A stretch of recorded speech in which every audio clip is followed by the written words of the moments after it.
ओम नमः शिवाय, ओम नमः शिवाय, ओम नमः शिवाय, ओम नमः शिवाय।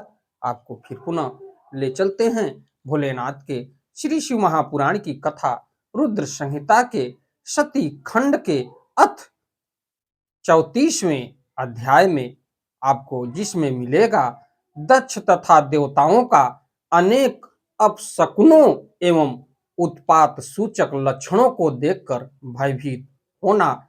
क्योंकि पिछली कथा में मैंने आपको बताया था कि वीरभद्र अपने दलबल के साथ और भूत प्रेत पिशाचों के साथ दक्ष प्रजापति को यद विध्वंस करने के लिए निकल पड़े हैं, जिसमें महाकाली भी उपस्थित हैं। तो आगे की कथा में मैं आपको ले चलता हूं। इससे पहले विघ्नों को हरने वाले भगवान गणेश और विद्या की प्रदायिनी मां सरस्वती के श्री चरणों में शीश नवाते हुए विनम्र निवेदन करूंगा कि हमारे देश संसार में जहां भी भोलेनाथ के श्री शिव महापुराण की कथा हो रही हो, उसे संपन्न करने में अपना पूर्ण योगदान दें।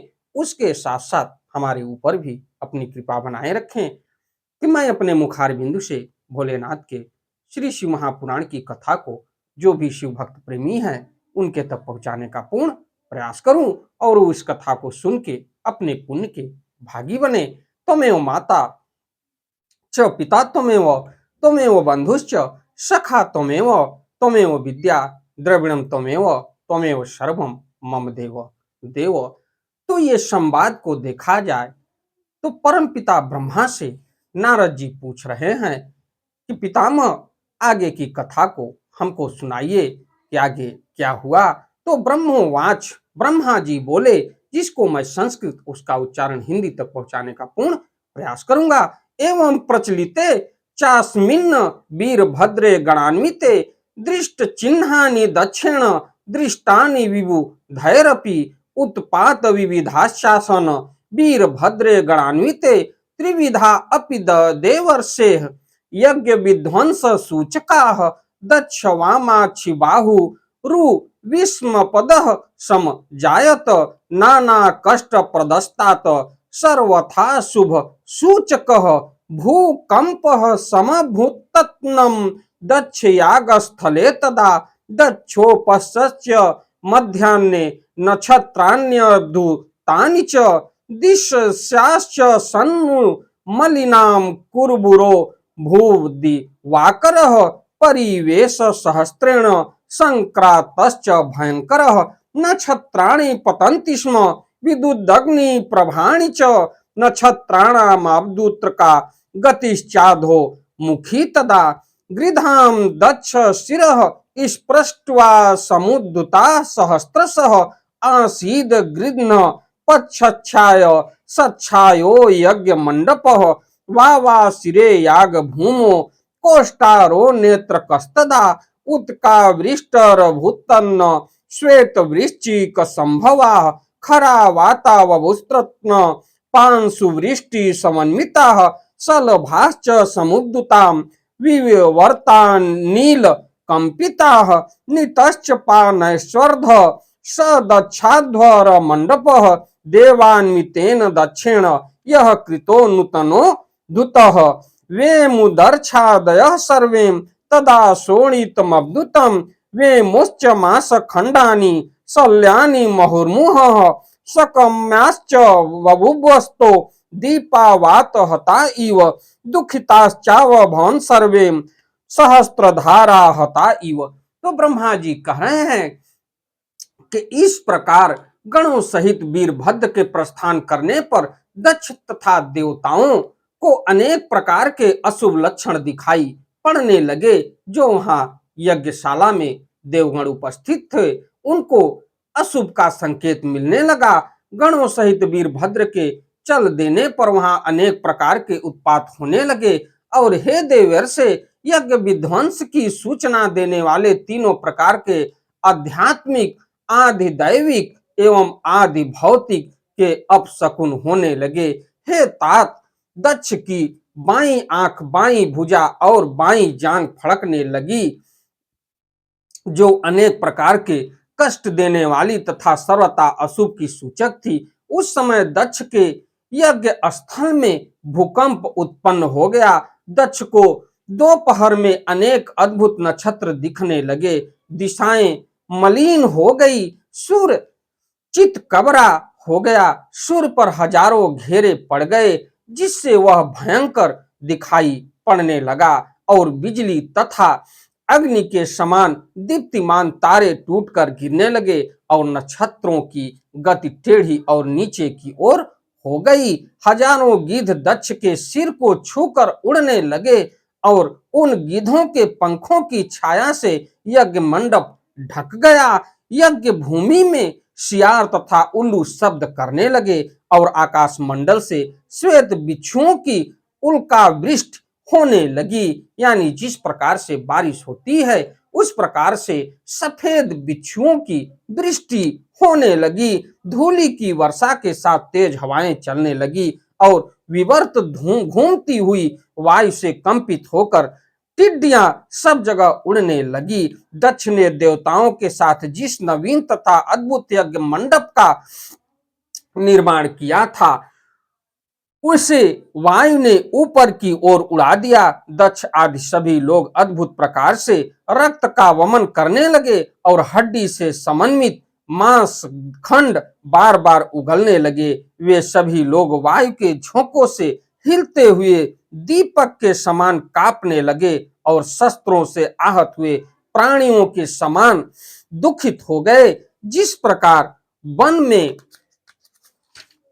प्रातः काल के समय कमल पुष्पों पर तुषार ओस की वर्षा हो जाती है, तदा निनाद जातानि वाष्प वर्षाणि तक्षणे प्रातस्तु वासर वर्षिणी पद्मानीव वनांतरे दक्षाय दीक्षिणी जातानि हकस्मादि सदान्यपि निशायाम कमलाश्चैव कुमुदानीव संगवे अश्रिवर्ष देवर्ष तिमिरेणार्वितादिशः दिग्दाहो भूदि शेषेण त्रासयन् सकला जनान् एव विद्यान्यरिष्टानि दृदृशुर्विदुधादुदः भयमापेदीरि यत्नतं मुने विष्णवादिकास्तदा भुवि ते मूर्छितापयतुर्हा हता स्म इतिरियन् तरो वस्ति सरंज्ञाज्यात नदी वेगता इव पतित्वा ते स्थिता भूमो क्रूराः सर्पा हता इव कदंकुका इव ते भूयः पतिताः पुनरुत्थिताः ततस्ते ताप संतप्तः रुद्र दुर कुररी इव रोदनध्वनि संक्रांतो रुक्ति प्रत्युक्तिता इव स कैव सवय कुंठास्तता सर्वे तदा कुंठितशक्ततः सो पंक ठमाकंठम लुलुठः कमठा इव एतस्मिन्नन्तरे तत्र सज्जता चाशरीश्वरवा स्वावयत्यखिला देवानां दक्षम चैव विशेषतः। तो उसके बाद प्रातः काल के समय जिस प्रकार से फूलों पर ओस पड़ती है उसी प्रकार से शब्द करते हुए वाष्प की वर्षा होने लगी। जिस प्रकार रात्रि में कमल तथा दिन में कुमुद बंद हो जाते हैं उसी प्रकार दक्ष आदि की विशाल आंखें भी अचानक बंद हो गई। आकाश से रक्त की वर्षा होने लगी, दिशाएं अंधकार से ढक गई तथा सभी प्राणियों को संत्रस्त करता हुआ दिग्दाह होने लगा। हे मुने, जब विष्णु आदि देवताओं ने इस प्रकार के उत्पात को देखा तब वे अत्यंत भयभीत हो उठे। हाय, अब हम लोग मारे गए, इस प्रकार कहते हुए वे मूर्छित होकर पृथ्वी पर गिर पड़े। इस प्रकार जैसे नदी के वेग से किनारे पर वृक्ष गिर जाते हैं, वे पृथ्वी पर इस प्रकार गिरकर अचेत हो जाते हैं जैसे काटने के बाद विषैला सर्प अचेत हो जाता है और कभी गेंद के समान पृथ्वी पर गिरकर पुनः उठ जाते थे।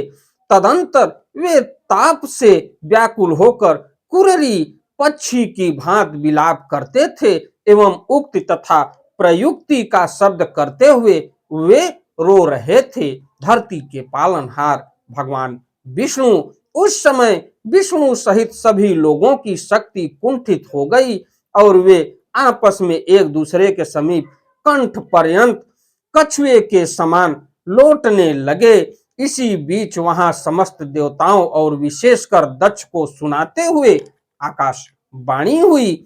आकाशवाण्युवाच, आकाशवाणी हुई तो आकाशवाणी के द्वारा क्या संकेत मिलता है, इसके लिए मैं आपको आगे ले चलता हूं। धिग जन्म तव दक्षाद्य महामूढ़ोसी पायधीह भविष्यति मह दुख मनिवार्यम हरोर्ध्वम सहायिनोत्र में ये मूढ़ास्तो देवादय स्थिता तेषामपि मह दुखम भविष्यति न संशय। आकाशवाणी के द्वारा, हे दक्ष, तुम्हारे जन्म को धिक्कार है, तुम महामूढ़ और पापात्मा हो। शिव जी के कारण आज तुम्हें महान दुख प्राप्त होगा जिसका निवारण नहीं हो सकता। यह जो तुम्हारे सहायक मूर्ख देवता उपस्थित हैं उन्हें भी महान दुख होगा, इसमें संशय नहीं है। तो ब्रह्मोवाच, ब्रह्मा जी कह रहे हैं, तच्छ्रुत्वाकाश वचनम दृष्टवारिष्टानि तानि च दक्ष प्राप्तवधूयं चाति परे देवादयोऽपि वेपमानस्तदा दक्षो विकलाश्चाति चेतसि आगच्छ रणं विष्णु स्वप्रभोरि निन्दिरापते सुप्रणम्य भयाविष्टः संस्तूय च विचेतनः अवोच देवं तम विष्णु स्व जनस्तोलम। तो उस हिसाब से ब्रह्मा जी कह रहे हैं, हे मुने, उस आकाशवाणी को सुनकर और उन उपद्रवों को देखकर दक्ष तथा अन्य देवता आदि भी अत्यंत भयभीत हो उठे। उस समय दक्ष मन ही मन अत्यंत व्याकुल हो कांपने लगे और अपने प्रभु लक्ष्मीपति भगवान विष्णु की शरण में गए और भयभीत तथा बेसुध वे दक्ष उन स्वजन वत्सल देवादिदेव विष्णु को प्रणाम करके तथा उनकी स्तुति करने लगे। तो इस प्रकार से इति श्री शिव महापुराणे द्वितीयायाम रुद्र संहितायाम द्वितीय सती खंडे दुह शकुन दर्शनम नाम चतुर्स्त्रो सो अध्याय। इस प्रकार श्री शिव महापुराण के अंतर्गत द्वितीय रुद्र संहिता के द्वितीय सती खंड में अपशकुन दर्शन नामक 34वां अध्याय पूर्ण हुआ। आपको अगली कथा में मैं ले चलूंगा 35वें अध्याय में, जिसमें आपको मिलेगा दक्ष द्वारा यज्ञ की रक्षा के लिए भगवान विष्णु से प्रार्थना और भगवान का शिव द्रोह जनित संकटों को टालने में अपनी असमर्थता बताते हुए दक्ष को समझाना तथा सेना सहित वीरभद्र का आगमन। इस कथा में मैं आपको आगे ले चलूंगा। हमारी वीडियो, हमारी कथा आपको अच्छी लगे तो वीडियो को लाइक करिए, शेयर करिए, चैनल को सब्सक्राइब करिए, बेल आइकन दबाना न भूलिए, जिससे हमारी कोई भी महत्वपूर्ण धार्मिक वीडियो आप तक शीघ्र पहुंचे। आपका दिन मंगलमय हो, आपका स्नेह और प्रेम हमको इसी तरीके से मिलता रहे। चलते चलते एक बार प्रेम से बोलिए, श्री शिवाय नमस्तुभ्यम, श्री शिवाय नमस्तुभ्यम, श्री शिवाय नमस्तुभ्यम, श्री शिवाय नमस्तुभ्यम। धन्यवाद।